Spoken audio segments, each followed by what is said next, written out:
What's up, Eagles Nation? What's going on, NFL world? How you doing, division rivals? This is Steven Hyder with Gate City Sports Channel, the sports channel where the cerebral NFL fan comes for about 10 minutes of daily content. All right, guys, I apologize. I'm going to switch things up on this Wednesday, guys. I'm going to give you your news video first, and then I'm going to give you your draft profile video later. For you guys that are tuning in, who's it going to be? Sam Ehlinger. I'm going to go over Sam Ehlinger of Texas. I'm going to talk about what I see from his film. It's just that film breakdown is a little more intense because there's a lot to go through with this particular prospect, guys. So I want to make sure that my points are pretty concise on him.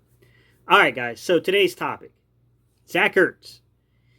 I hate this, man. I hate that we have got to this point, but it's not like we didn't try to work the situation out. Okay, I'm not gonna weigh in on if I think the value is fair they offered Zach Ertz.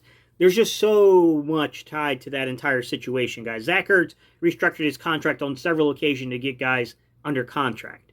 I think he feels a little betrayed there because what ended up happening was he restructured all the way down to the point of kicking that can down the road to where he crossed over that threshold of getting too close to the 30 years old mark. And then, now you're trying to negotiate and you're 30 years old. It's a completely different type of negotiation now.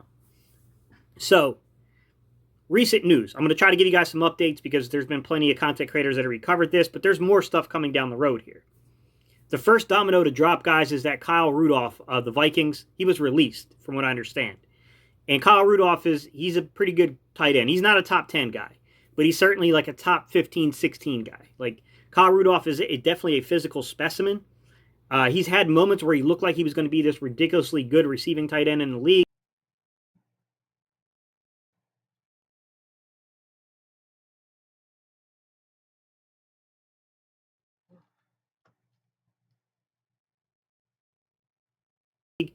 He's had his moments in the sun, but it never really shone or shined as brightly as Zach Ertz did. With that said, Zach Ertz, if you're trading for him, the contract is going to be a heck of a lot more expensive than probably a Kyle Rudolph's contract would be. One would assume that. Okay, I mean, it's an assumption, but I think you could rightfully say that, right? In terms of Zach Ertz, we have to look at the kind of deal that he's being given by the Philadelphia Eagles on his last pretty much restructuring, and then, like, what do you do with that? Like, if you're an organization that's trading for it, they have to make the decision on what they value as a tight end position to be, and then they have to make a decision if they want to do something like the Eagles did with Darius Slay, which is you trade for him, and then you renegotiate the contract. So I'm going to get into that situation first, but let me start with just the basic tenets of the contract, right? His contract really only runs through this season. The next 2 years are not, they're just dummy years. On 2022 and 2023, he is technically under those contracts, but he has no base salary on those. There's no guaranteed money. All he's got, basically all those are prorated years. They just spread out the years and the length for the prorated money, basically. His signing bonus, stuff like that, guys. So what is he scheduled to make? He's scheduled to make $8,250,000 in base salary this season. He's got $4,221,500 in a prorated bonus still due to him, but he's got no guaranteed money. He's got no other bonuses that are due to him. So really what it comes down to with this type of contract, guys, it comes down to owing him the $4.221 million and then the $1.774 million that's over 22 and 23. That would account for your, basically your dead money. That's how you get that $7,769,000 and $500, I should say, worth of dead money on the contract, right? So an acquiring team would have to eat to $8.25 million. So $8,250,000 is what the acquiring team would have to eat. They would have to decide if they believe Zach Ertz is worth that type of contract value. And the way a lot of these teams would judge it is they would sit down with their scouting department, talk to their scouts about what they think the length of window is of Zach Ertz's time left in the NFL, where they think his production would be. And where would you rank them? Like, you're going to rank them and where you see them. And then you're going to look at the salary schedule of these players. You're going to look at where Zach Ertz is suited on that salary schedule. And then you're going to make the decision if you think that's worth it, right?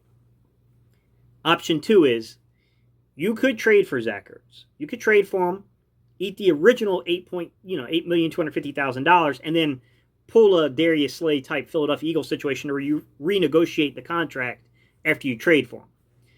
I mean, the issue being is that the Eagles really struggled to renegotiate this contract. So I don't know I don't know how the rest of the league would feel about that, about acquiring him and having to renegotiate the contract, right?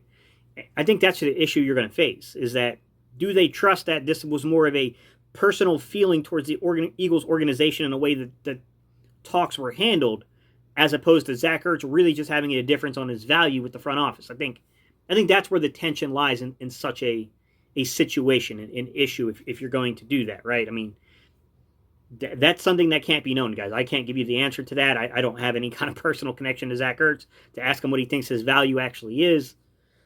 But that's really what we're sitting at. As I'm sitting here today, guys, on the 3rd of March, it's not quite noon yet. I've heard a few teams supposedly interested. Look, here's the thing.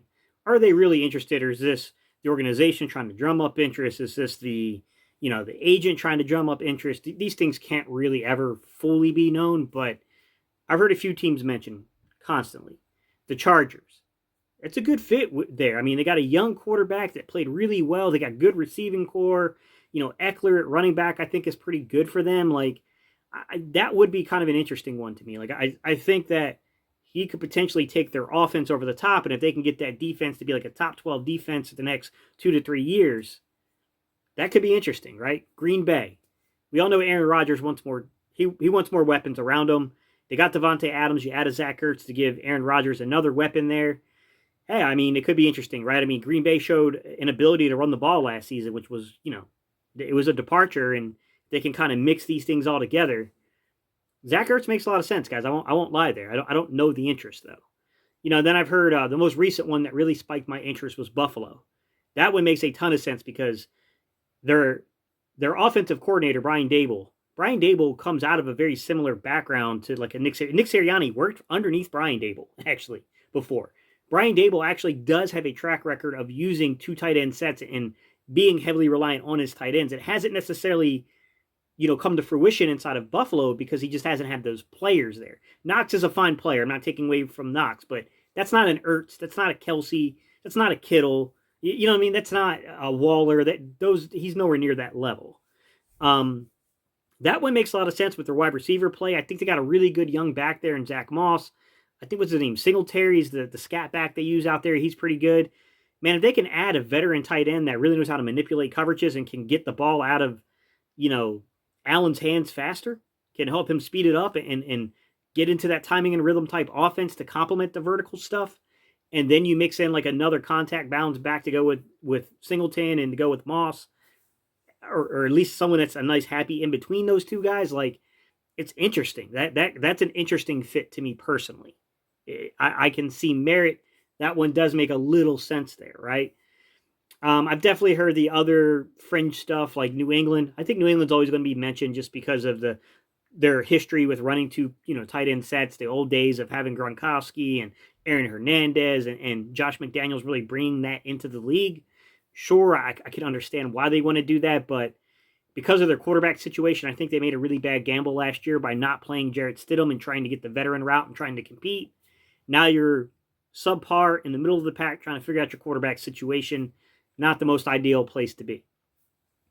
You go past that kind of situation, guys. I mean, I've definitely heard, what if he ends up going back with Andy Reid in Kansas City? I can't see the Eagles doing that, but hey, you never know. What if he goes to San Francisco with him and Kittle together, forming a 2 tight end set? Like, these are all fun to talk about. I don't know the actual relative possibility here, but if those teams want to fork up a day 3 pick, because let's be real, Ertz is a day 3 pick. I think it's a high day 3 pick. I don't know that Ertz is only going to get you a 6th or 7th round value, potentially. No one really knows, but I'm assuming it's more of a 4th or 5th rounder, guys. Like, I can't see the Eagles, it's tough because on one hand, what can you do if no one wants to trade you that value? On the other hand, it's not like you can just bring them back. On the other hand, we need the money, so it's tough to say, guys. Truth be told, guys, when it comes to the trade value of Zach Ertz, it's going to depend upon, in my opinion, one sole factor. You need more than one team to be interested in the prospects of a trade. If not, you're at the whims and the mercy of what that team will offer you because it knows the situation.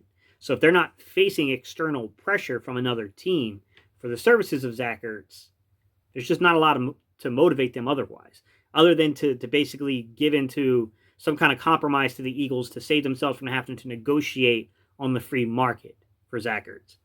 I mean, it's really as simple as that, guys. What I will say is when I look at potential trade partners, it's more than just trying to negotiate and argue over the value, right, of draft compensation. It's also the value of that chart I just showed you. Where do you rank Zach Ertz among the tight ends? You know, you're talking about trading and have to potentially renegotiate his contract. You need to know what his feelings are about that. Or you have to be willing to trade and pay this guy $8 million. Maybe you can convince him into lowering his 2021 salary for an up kick the following year, a very Darius Slay type situation. But you're going to have to negotiate the contract once you get this guy. And I think that's a sticking point, guys, is that I don't know that other teams are going to look at Zach Ertz and think he's still a top 10 tight end. I think if he's healthy, probably so. He's probably still a top 10 tight end. But are we going to see those days where we knew that he was absolutely a top 5 tight end and arguably top 3? I don't know. I don't know if those days are still there, guys. I mean, it's hard to say. That's really hard to say, and it's difficult because we're Eagle fans. We remember what he used to be at one point in time. So trying to project that and understand what another organization might see of him, like it's difficult. Those things are really difficult to break down. All right, guys, that's what I got for y'all today. That's what I really know about the Zach Ertz situation.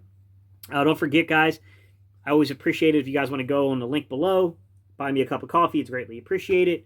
You can also like and comment, guys. That's what spikes the algorithm. It lets the algorithm know that this is a community that talks back and forth. Third thing is, if you're not subscribed, guys, please hit that subscription button. It does a lot for the content, does a lot for the creator, does a lot for the entire community. All right, guys. Without anything else to really bring to you guys, that's what I got for y'all today. I'll see y'all on the second video. Sam Ehlinger will be the topic of tonight's video, so that's coming up, guys. All right, y'all. Peace.